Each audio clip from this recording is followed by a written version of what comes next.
ओम नमः शिवाय। शिव निर्मल।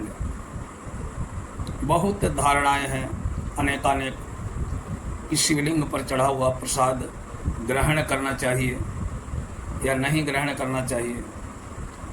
आज इसी का कुछ शास्त्रीय विवेचन करते हैं। महाप्रसादे गोविंदे नामे ब्रह्मणि वैष्णवे स्वल्प पुण्यवताम राजम विश्वासो नैव जायते।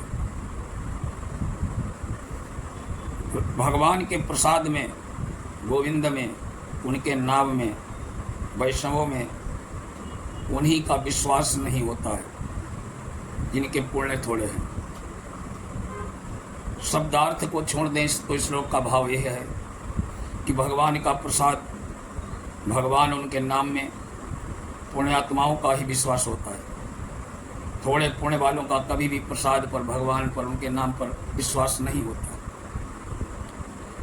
शंकर जी का प्रसाद ग्रहण करना चाहिए या नहीं करना चाहिए, इस विषय में शास्त्रों ने एक व्यवस्था की है। शंकर जी के लिंग विग्रह में जो कुछ प्रसाद चंड का भाग होता है, ये चंड का भाग अग्राह्य बताया गया है। बस इसी को लेकर लोगों के मन में भ्रम है कि शिव का प्रसाद मात्र अग्राह्य है। वस्तुतः शिव प्रसाद की महिमा अपार है। चंड के भाग के अतिरिक्त समस्त प्रसाद ग्राह्य है। यहाँ एक कथा है। दुर्जय नाम का एक राक्षस कौच वन में कुमार कार्तिक का निवास स्थान है, जो घूमते घूमते वहाँ पहुँच गया। वन में एक वट वृक्ष के नीचे योगीराज ध्यान लगाए भगवान शंकर का ध्यान कर रहे थे। उनके शरीर में भगवान को चढ़ाकर प्रसाद रूप में धारण की हुई भस्म थी। राक्षस भूखा था, वो उन्हें खाने को दौड़ा। वे तो ध्यान में संलग्न थे, उन्हें क्या पता था कि बाहर क्या हो रहा है। सहसा योगीराज का स्पर्श होते ही उनके शरीर की भस्म राक्षस को लगी तो उसके समस्त पापों का नाश हो गया। उनका हृदय निर्मल और दिव्य हो गया। उसने पृथ्वी में सिर रखकर योगीराज को प्रणाम करके उनकी स्तुति की। भस्म के प्रभाव से वो शिवलोक को प्राप्त हुआ। ये केवल भगवान की भस्म के प्रसाद का महात्म्य है। जो शैव हैं, जिन्होंने शिव इच्छा ग्रहण की है, उनके लिए भगवान शिव का सभी प्रकार का प्रसाद ग्राह्य है। उन्हें कुछ नहीं सोचना है। ग्राह्य अग्राह्य का विधान केवल उनके लिए है जिन्होंने शिव की दीक्षा नहीं ली है। किसी भी शिव मूर्ति का प्रसाद, यदि वह आकार में बनी हुई मूर्ति है, ग्राह्य है। केवल लिंग विग्रह में ही कुछ प्रसाद में चंड का भाग होता है। दूसरी बात यह है कि किसी भी लिंग विग्रह का प्रसाद जिसका कि लिंग मूर्ति से स्पर्श न हुआ हो, अलग रखकर जो निवेदन किया गया हो, ग्राह्य है। लिंग के ऊपर चढ़ा हुआ प्रसाद भी शालिग्राम की शिला के स्पर्श से करा देने पर ग्राह्य हो जाता है।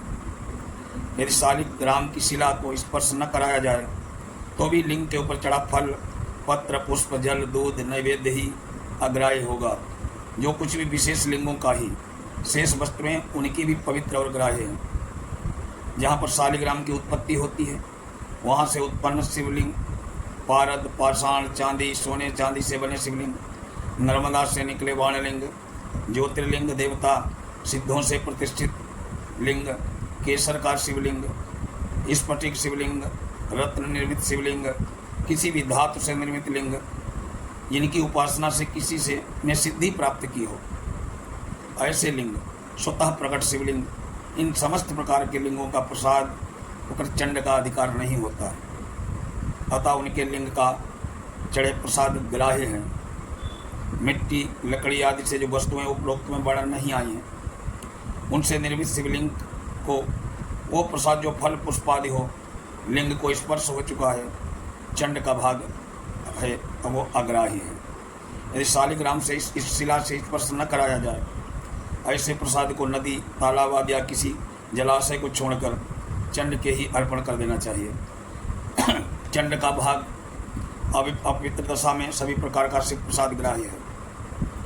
यदि भूल से अपवित्र दशा में ले लें अथवा भूल से चंड का भाग का प्रसाद ग्रहण कर लें तो प्रायश्चित के लिए पहने हुए वस्त्र हैं उनके साथ स्नान करें। जो प्रसाद ग्राह्य है उनको अस्वीकार करना भगवत प्रसाद का अपमान करना है। ये एक बहुत बड़ा पाप है। यदि ऐसा पाप भूल से हो जाए तो उपरोक्त प्रकार से सच्चाई स्नान वस्त्रों सहित स्नान करें और 108 बार ओम नमः शिवाय का जप करें। कभी भी जानबूझकर ग्राह्य भगवत प्रसाद को त्याग करके अपमान नहीं करना चाहिए। शंकर जी के निर्माल्य जल पत्र पुष्प आदि को कभी भी भूल कर भी उल्लंघन नहीं करना चाहिए, उन्हें लांघना नहीं चाहिए। शिव निर्माल्य के उल्लंघन से पुण्य का, साधनों का, सिद्धियों का, तेज का, धन का, विद्या का,